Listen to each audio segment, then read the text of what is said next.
Tá bom. Pessoal,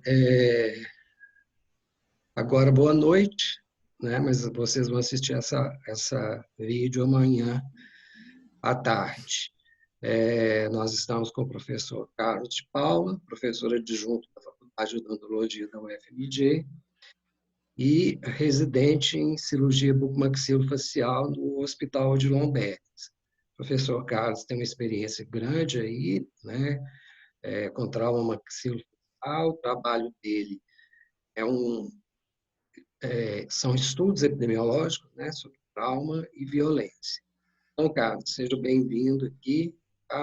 É um prazer recebê-lo, os alunos da Faculdade de Pitágoras, e sinta-se à vontade. Você pode me pedindo que eu vou passando os slides aqui para você, ok? Tá bom, obrigado.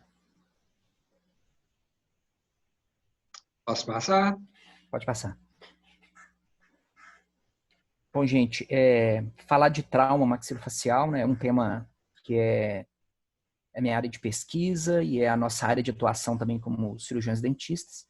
E a violência, ela está patente, né, na nossa vida, em menor ou maior grau, dependendo do local de moradia, dependendo da cidade, dependendo do momento que nós vivemos, mas é uma coisa corriqueira, infelizmente corriqueira na nossa vida. E sempre fez parte da vida do ser humano. Tá? Então, quando nós pegamos aí os nossos recortes de jornal, a gente se depara com todos esses eventos. Tá? E falar de violência, nós precisamos também falar de violência urbana. Pode passar, Marco. E violência também tem uma conexão muito grande na literatura, nos estudos, com condições de pobreza e desigualdade social. Tá? Isso em menor ou maior grau, mas sempre existiu essa conexão. E a gente precisa incorporar esse tipo de conceito para poder entender os momentos de violência, as características da violência. Tá? Se nós pararmos hoje para analisar a cidade onde a gente vive, a gente vai perceber que existe uma relação, uma conexão muito grande. Tá? Pode passar. E um tipo especial de violência é a violência urbana. Né?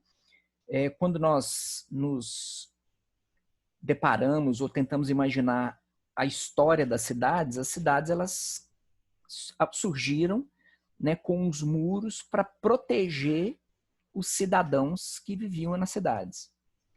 Só que a cidade cresceu, né? E aqui, por exemplo, o nosso exemplo de Belo Horizonte, que extrapola os muros, né? E aí a gente passa no momento atual, e principalmente da década de 80 para cá, a gente passa a ter que se defender contra a violência da cidade, ou, entre aspas, uma proteção contra a cidade ou contra os elementos de violência que ocorrem naturalmente na cidade. Pode passar. E aí eu queria deixar para a reflexão de vocês aqui um trecho da Cidade Ideal, do Chico Buarque, né? A cidade é uma estranha senhora que hoje sorri e amanhã te devora. Por que isso? Viver na cidade, nós temos acesso a muita coisa, temos facilidades, mas essas facilidades acabam cobrando um preço, né? Que é a questão de viver com a violência na nossa porta. Tá? Você tem muros, você tem as facilidades, as dificuldades, mas o pano de fundo de viver na cidade, você acaba tendo que, infelizmente, conviver com característica de violência. Pode passar. E por que o rosto humano? Né? Quando a gente olha para esse slide, a gente consegue identificar rostos conhecidos e desconhecidos. Mas cada um desses rostos, eles tem uma característica peculiar, que é identificar o sujeito.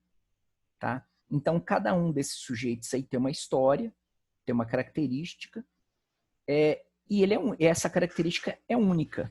Tá? Nós não somos iguais em todos os aspectos, nós temos, e é isso que identifica o sujeito. Por isso que nos casos de violência, por exemplo, de agressão contra a face, uma das características é a desfiguração. O que é desfiguração? É combater aquilo que o outro representa para mim.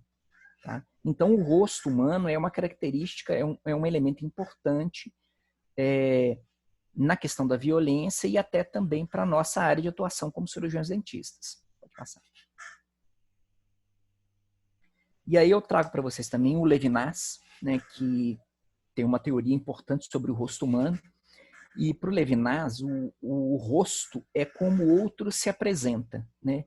Ele fala da epifania, que é o surgimento do outro diante de mim, e da alteridade. Então, é a compreensão do outro como ele é. Então, eu olho para o indivíduo, vejo o rosto daquele indivíduo, e a partir de olhar aquele outro indivíduo, eu vou reagir ao outro, tá? Então, a violência surge no entendimento de Levinas como uma tentativa de anulação daquele outro, né? Aquele outro se coloca numa posição contrária à minha, então a minha tentativa ou a tentativa do agressor é a anulação daquele outro, tá? Então, essas são as bases teóricas que a gente tem que adotar para poder compreender a violência urbana, a função do rosto do outro, que é a nossa área de atuação, e como é que se dá essa conexão com a violência e principalmente com a violência urbana. Pode passar. Então, quando a gente olha para essas imagens, a gente percebe a importância do rosto humano, né, que como aquela base teórica que eu já falei. Então, no momento da agressão ou da violência, eu tenho que levar em consideração, primeiro, que o rosto humano é uma região do corpo bastante exposta. Tá? Então, ela está suscetível a características de violência urbana, que são agressão física, agressão com arma de fogo, acidentes. Tá?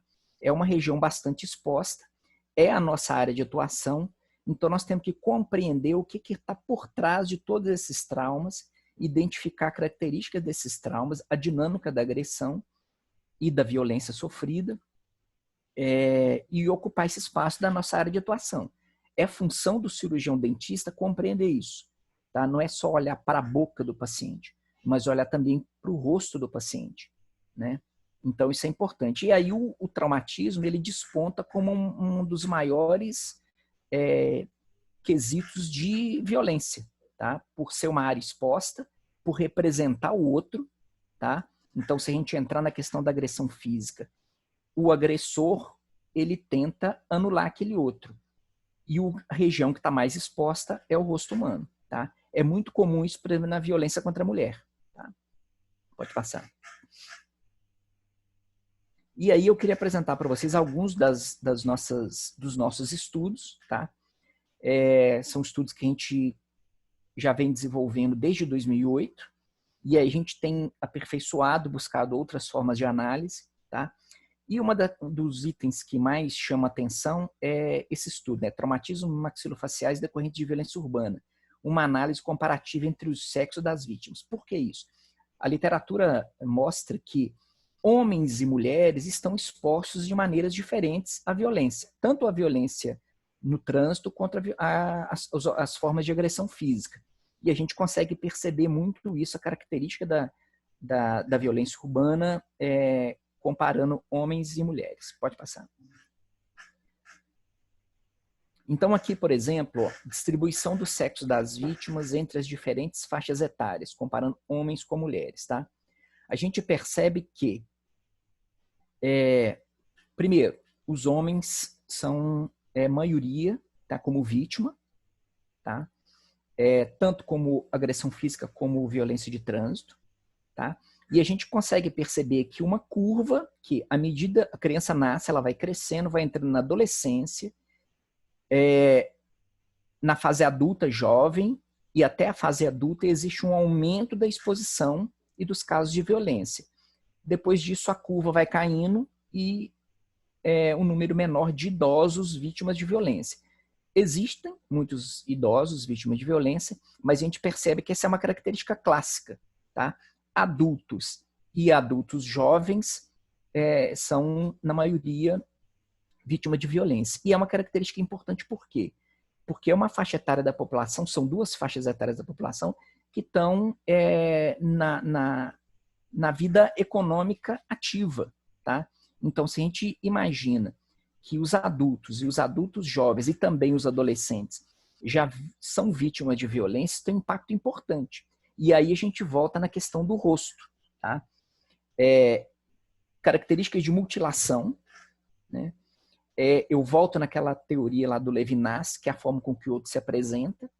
Então, imagina, por exemplo, características de mutilação, deformações estéticas que as vítimas de violência sofrem, tá? E isso também tem um impacto econômico importantíssimo, tá? O trauma maxilofacial é um trauma de difícil abordagem, tem sequela emocional envolvida, tem sequela física envolvida, tá? Então, o cirurgião dentista tem que estar muito atento a isso. E a gente, principalmente num momento que a gente vive, que a questão estética é uma questão importante, tá?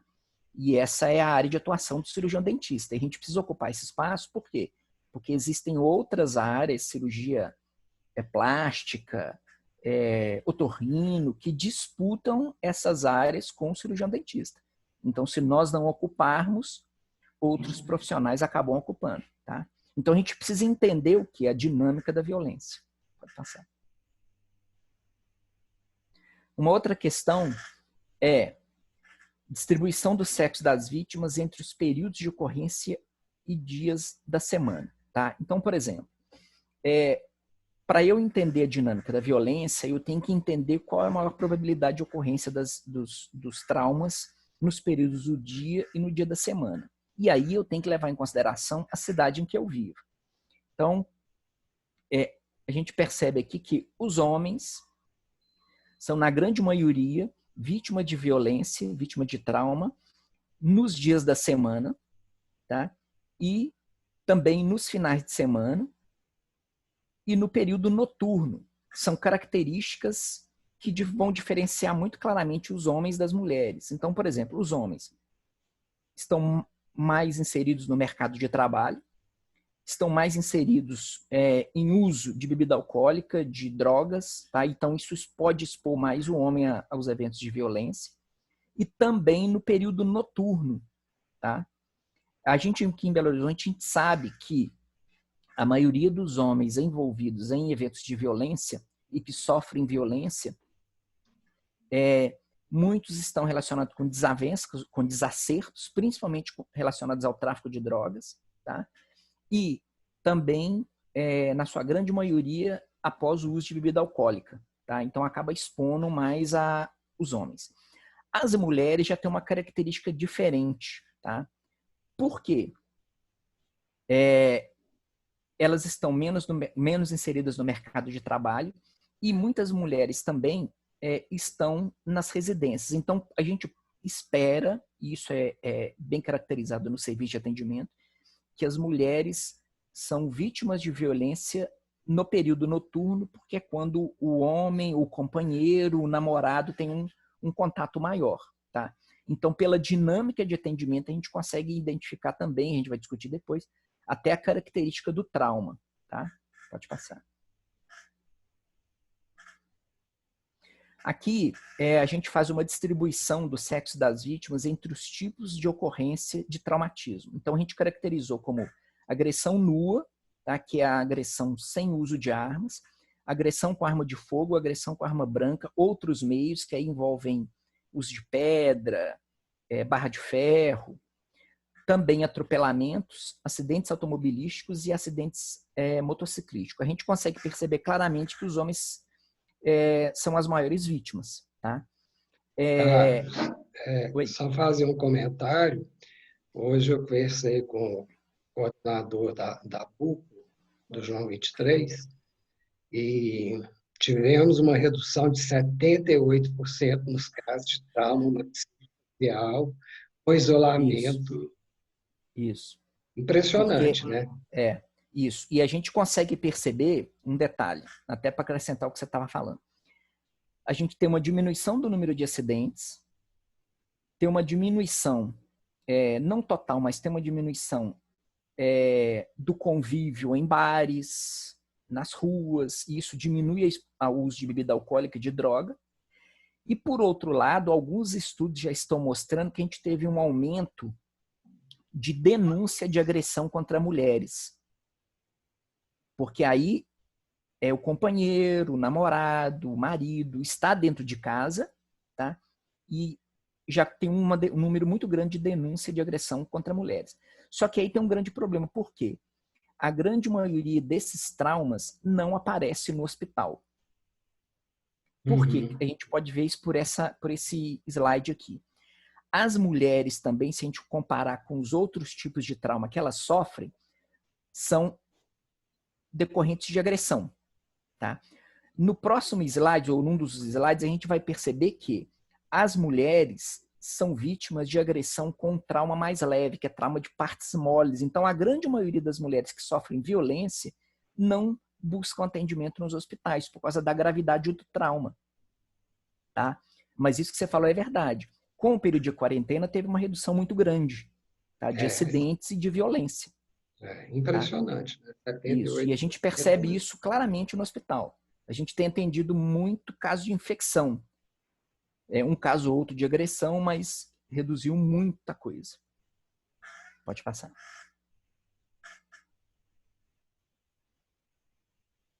Aqui é o exemplo que eu disse. Ó.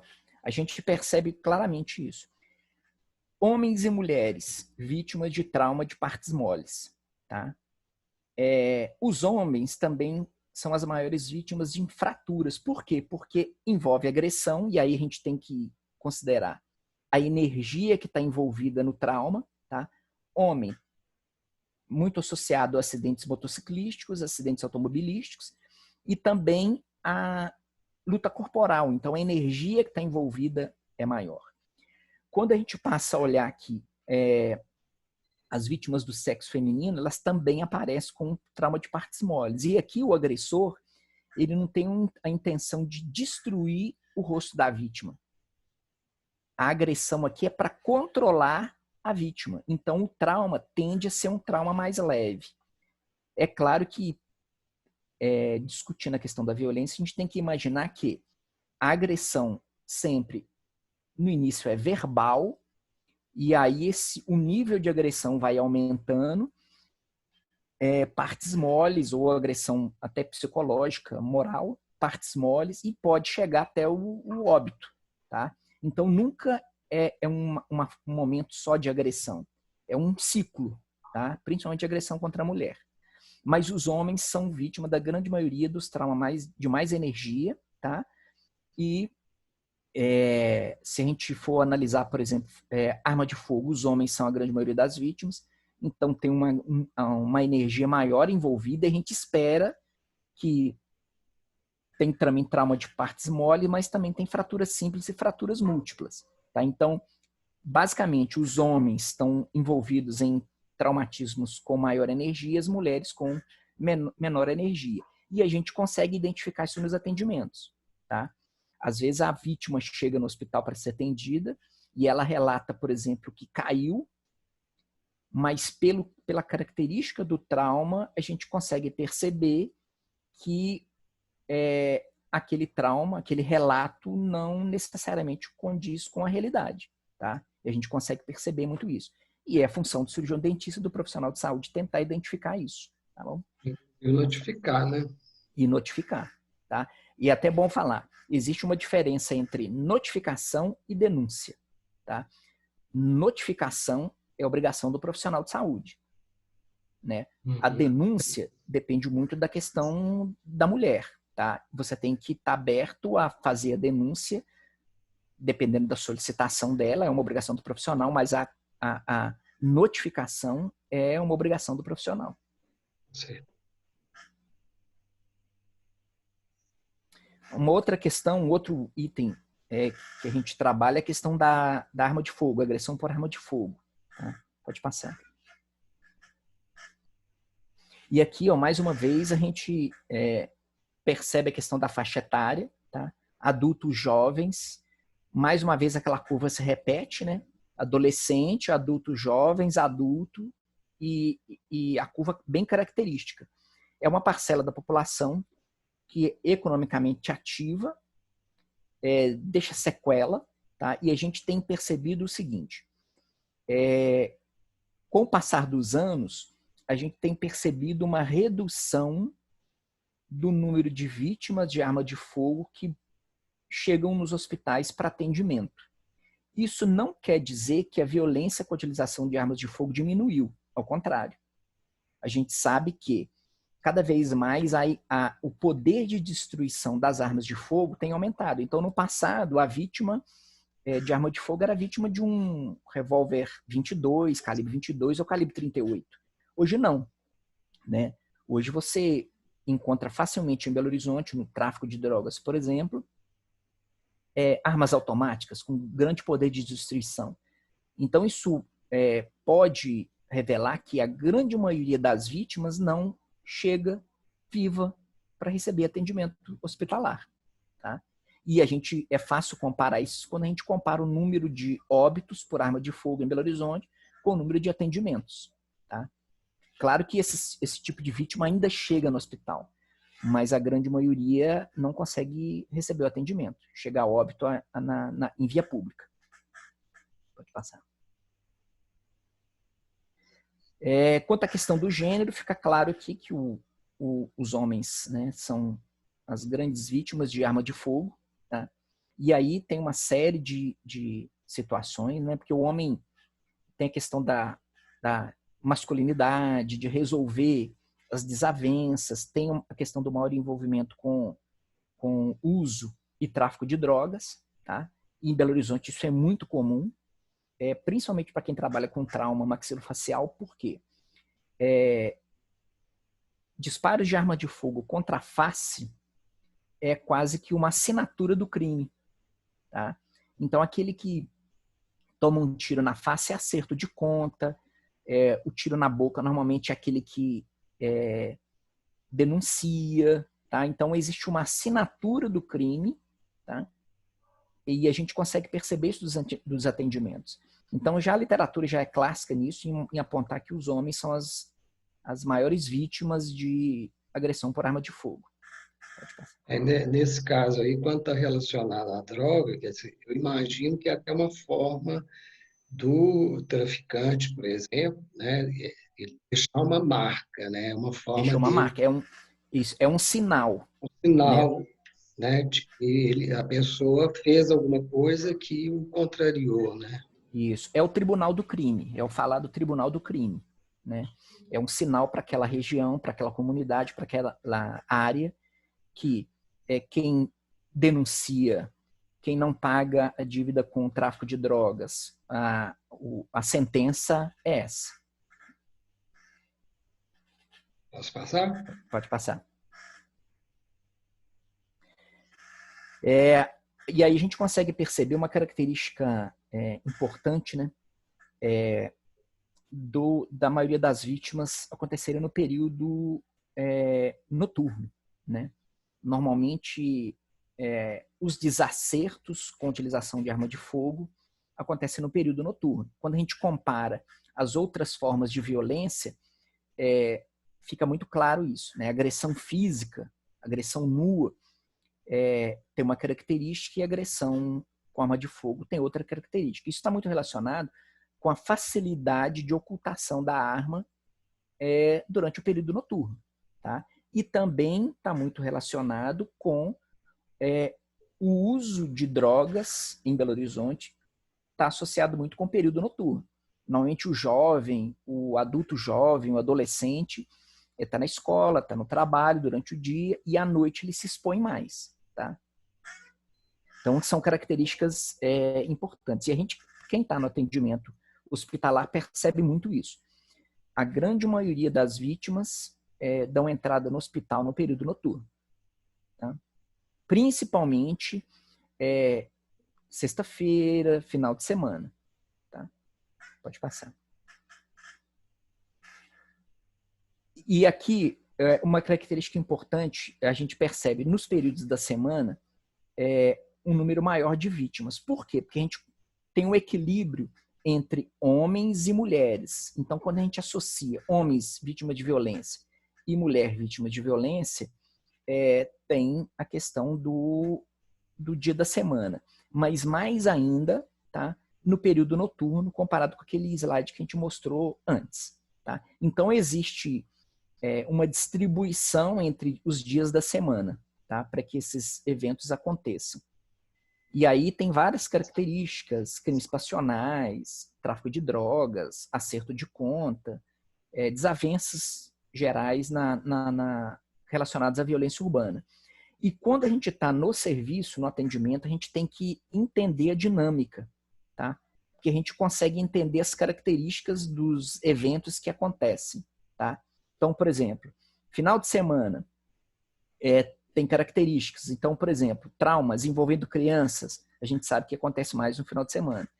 Dias da semana são os traumas mais gerais, envolvendo homens e mulheres. Pode passar. E aqui, ó, o tipo de trauma. Quando a gente está estudando arma de fogo, a gente espera isso daqui, ó, 37,9% de fratura simples. Por quê? Porque a energia envolvida no trauma é maior do que uma agressão física, agressão nua, envolvendo tapa, soco, chute, por exemplo. Tá? Então, a gente já consegue perceber muito isso. Fraturas simples, tá? Contra a face, tá? Porque tá uma energia maior envolvida. E aí eu queria destacar uma outra característica importante. Fraturas simples na face tem um poder de destruição, tá? Principalmente se a gente considera a espessura dos ossos da face. Tá? Maxila, por exemplo, é muito delgada a estrutura óssea e então tem um impacto importante do ponto de vista estético. Tá? Então, não raro o paciente ele adquire dificuldades de abertura e fechamento da boca, mesmo com atendimento hospitalar. Infecções é muito comum, perda de elementos dentários, tá? Por quê? Porque está relacionado diretamente com a energia do trauma.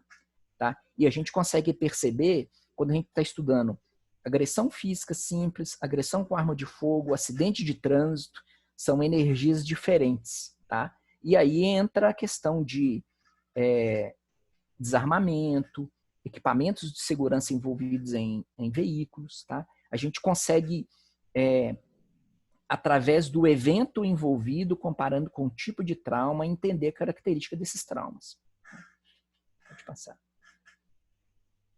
Uma outra questão que é importante para Belo Horizonte também são os traumas envolvendo os acidentes motociclísticos.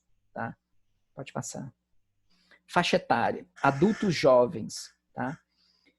E aí não é difícil entender a questão dos motoboys, motociclistas, motoqueiros aqui em Belo Horizonte, né, no trânsito, né, principalmente com o aumento da informalidade e a tendência é que esses traumas aumentem, tá? Mesmo com a utilização de capacete, a gente percebe que esses traumas ainda continuam acontecendo. Exemplo aqui, como são dados que de 2008, até esqueci de falar isso, esses dados são de 2008 a 2018, então são 10 anos de trauma. Tá? Então, acidentes motociclísticos, adultos jovens. Tá? E a gente consegue perceber isso muito claramente no trânsito. Tá? Pode passar. Gênero. O gênero masculino, mais uma vez, desponta, né? Isso é fácil perceber isso no trânsito de Belo Horizonte também. E aí vem a questão do comportamento do homem no trânsito, né? Principalmente nos acidentes motociclísticos e nos motociclistas, né? Eles se arriscam mais, né? É comum, às vezes, a gente perceber que o motociclista não respeita as leis de trânsito, né? Então, eles passam próximo dos outros veículos e isso tem um impacto importante, tá? E a questão do acidente motociclístico, voltando na questão da energia envolvida, é o trauma crânioencefálico, né? Mesmo com a utilização de capacete, a característica de aceleração e desaceleração, ela tem um fator importante no óbito das vítimas, tá? É muito comum, às vezes, no hospital, para atendimento de vítima de acidente motociclístico, você ter fraturas múltiplas em face ou fraturas simples em face associada a trauma crânioencefálico, né? Muitas vezes moderados, mas que deixam sequelas neurológicas importantes, tá? O capacete ele pode reduzir um pouco a característica do trauma ou a gravidade do trauma, mas ele não elimina completamente. E aí eu queria chamar atenção também para a qualidade dos capacetes que a gente consegue adquirir no comércio, tá? Muitos não têm certificado de segurança e não têm as características necessárias para proteger o motociclista. Pode passar. E aqui chama atenção, né? A característica muda um pouquinho. 74,6% desses acidentes acontecem durante o período noturno, tá? Você tem uma diminuição do fluxo, mas por outro lado, você tem um aumento dos motociclistas se dirigindo para a residência, ou você tem uma redução da iluminação, tá? Então é muito comum os casos chegarem para ser atendidos no hospital e você levantar a característica do acidente e os traumas, os acidentes acontecerem no período noturno, tá? E aí por uma série de características, né? A iluminação, como eu já falei, a redução, muitas vezes, do cuidado para trafegar nas vias. E aí, se eu tenho, dependendo da via, uma redução do número de veículos, é muito comum o aumento da velocidade, tá, das motos. E aí você tem um aumento maior de risco de acidentes. E aí você consegue até perceber na característica do trauma, tá? Quando o trauma acontece no período diurno, pela quantidade de veículos que estão trafegando na cidade, você consegue esperar até uma característica diferente de trauma. Pode passar. Dias de ocorrência, né? Dia da semana. E aí volta aquela característica de Belo Horizonte, que é a existência dos motociclistas, né? Dos motoboys. E aí a gente espera que a grande maioria dos traumas aconteça realmente nos dias de semana, tá? É uma característica importante. Se você for procurar no site do Denatran, por exemplo, você vai ver que na maioria das capitais e das grandes cidades brasileiras, os acidentes motociclísticos acontecem durante os dias da semana. E aí vamos puxar para Belo Horizonte, o motoboy. O motoboy, ele tem um período para entregar alguma coisa, alguma mercadoria. Quanto mais rápido ele fizer, mais rápido ele vai estar disponível para fazer outra. Tá? Então eu tenho que conhecer a dinâmica do trabalho desses motociclistas. E aí eles acabam se expondo mais aos acidentes. Tá? Então, nesse caso aqui, tempo acaba sendo dinheiro, mas acaba sendo também um aumento do risco para exposição a acidentes. Tá? Pode passar. O tipo de traumatismo. Se a gente for comparar, né, 35,3% são fraturas simples. Tá? Mas a gente tem também associados a isso tecido de parte mole. Tá? Lembrando que toda vez que eu tenho uma fratura, eu tenho também associado um tecido mole envolvido. Tá? E aí está relacionado também com a energia envolvida no trauma. E se a gente for comparar, por exemplo, fratura múltipla e fratura trauma dentoalveolar, tem uma diferença, né? Mas eu consigo perceber nitidamente a energia envolvida no trauma. Tá? E aí por quê? Porque envolve a queda da motocicleta, envolve a colisão com outros veículos, tá? Que é muito comum, veículos de passeio até veículos de transporte terrestre, como ônibus e caminhão, então eu tenho uma energia maior envolvida no trauma. Tá? Pode passar. E aí eu queria apresentar para vocês uma outra estudo que nós fizemos aí com dados de 2008 a 2010, que a gente estudou alguns tipos de trauma, mas tentando identificar de onde eram essas vítimas. Tá? Por que isso? Existe uma associação muito grande, como eu falei antes, com exposição à violência e pobreza. Tá? Isso não quer dizer que pobre é violento, não estou querendo dizer isso. É que dependendo do local onde a pessoa vive, ela está mais exposta a eventos de violência. Tá? Isso é uma característica mundial. Pode passar.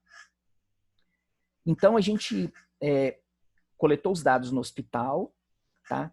E pegou também o local de residência da vítima. Por quê? Como eu estou dizendo aqui, o local de residência pode ser compreendido como uma proxy de vitimização, ou seja, o endereço da vítima é um local importante para eu identificar quais fatores a vítima está exposta.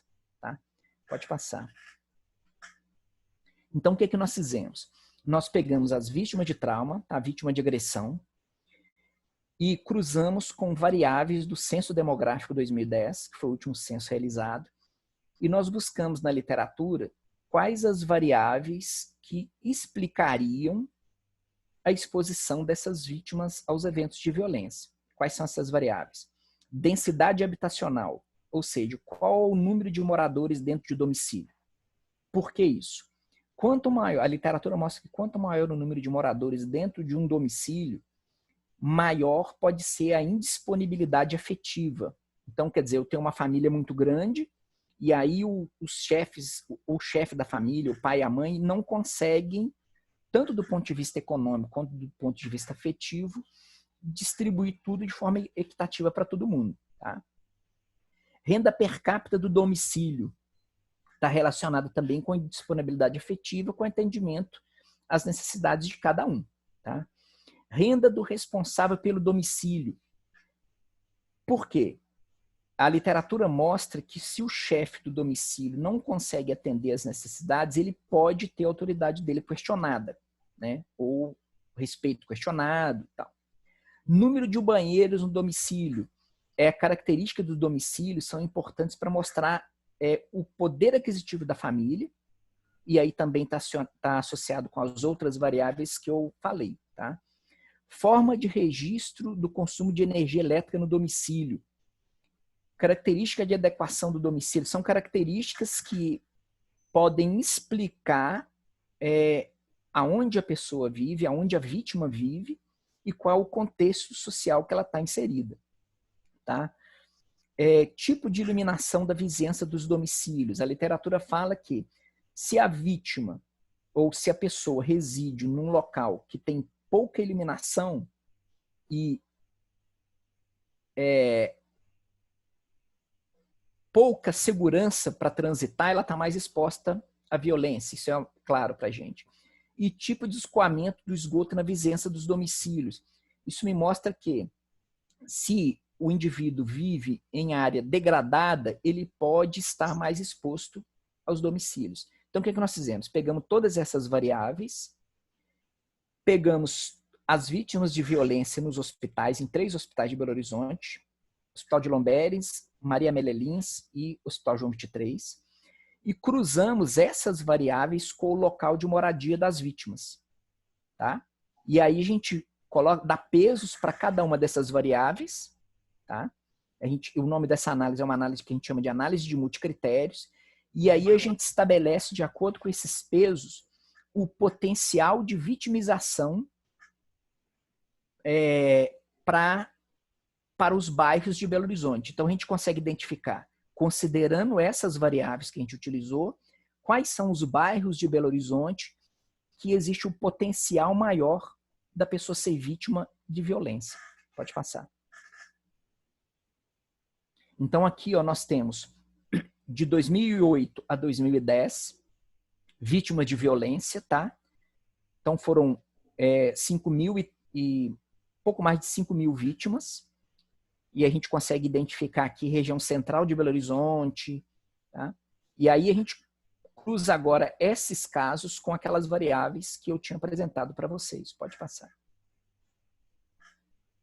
E aí eu tenho em cada mapa desses, aqueles casos com cada variável. Tá? Então aqui, variável domicílios com 8 moradores, renda per capita do domicílio, domicílios com características de banheiro e sanitário, são todas aquelas variáveis que eu apresentei para vocês antes. E aí a gente faz o que agora? A gente funde todos esses mapas para identificar qual bairro ou quais bairros de Belo Horizonte tem maior potencial de vitimização. Pode passar. E aqui então está um mapa final com os hotspots, tá? Que são as regiões ou os bairros com maior potencial de vitimização. Tá? É claro que isso pode variar, tá? Mas aqui, por exemplo, a gente consegue ver o hotspot 1, né? Região da Pedreira Prado Lopes, Cachoeirinha, Nova Cachoeirinha, Santo André, tá?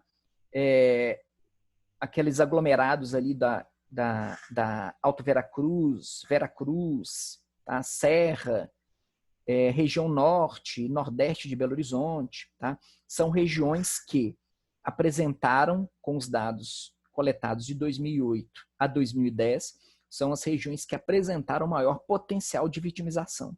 Isso não quer dizer que esses casos ou que esses bairros continuam com maior potencial de vitimização. A gente já está trabalhando em outros dados, com outros dados de 2008 a 2019, e a gente percebe que existe agora uma migração desses bairros com maior potencial de vitimização para a região norte de Belo Horizonte, que é o que a gente chama de vetor norte. Então, toda vez que a gente trabalha com a questão de violência, a gente tem que tentar entender qual é a dinâmica da violência na cidade que nós estamos vivendo. Tá?